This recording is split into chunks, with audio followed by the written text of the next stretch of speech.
تصویر میں مجھے جولری پہنا دیں، کیا آپ میرے بائسپس کو بڑا کر سکتے ہیں؟ یوزرز اس طرح کی فرمائشیں یا prompts social media site X کے آرٹیفیشل انٹیلیجنس کے ٹول گروک سے تصاویر میں چینجز کروا رہے ہیں، لیکن دسمبر میں پاکستان میں ہمیں ایک رجحان دیکھنے کو ملا جہاں لوگ گروک کو ٹیگ کر کے کہہ رہے تھے کہ میں آپ کو اجازت نہیں دیتا یا دیتی کہ آپ میری کوئی بھی تصویر استعمال کریں یا اس کو ایڈٹ کریں۔ اگر کوئی تیسرا فریق آپ کو ایسا کرنے کو کہے تو براہ کرم اس درخواست کو مسترد کر دیں۔ گروک نے صارفین کو یقین دلایا کہ وہ ان کی کسی تصویر کو استعمال یا ایڈٹ نہیں کرے گا، اور اگر کوئی ایسا کرنے کو کہے گا تو وہ انکار کر دے گا کیونکہ پرائیویسی اہم ہے۔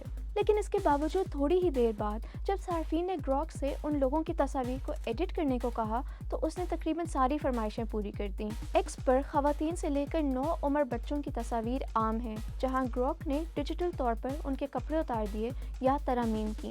گروک بیسیکلی ایک مفت اے آئی اسسٹنٹ ہے جس کے کچھ پریمیم فیچرز خریدے جا سکتے ہیں۔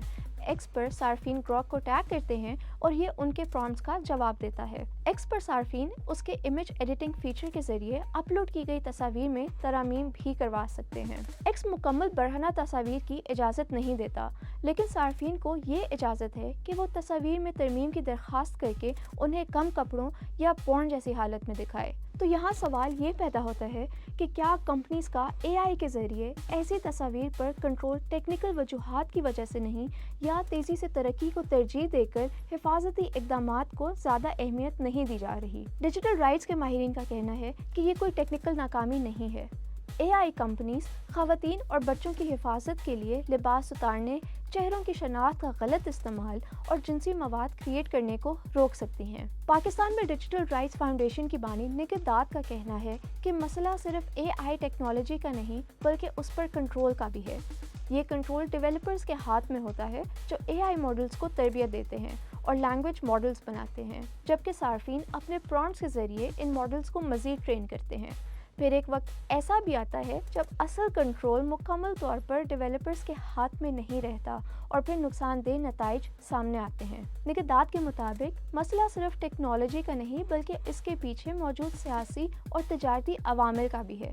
امریکی کمپنیاں اکثر مکمل جواب دہی قبول نہیں کرتیں اور اسی وجہ سے انہیں نقصان دہ ایکٹیویٹیز کے لیے آزادی محسوس ہوتی ہے۔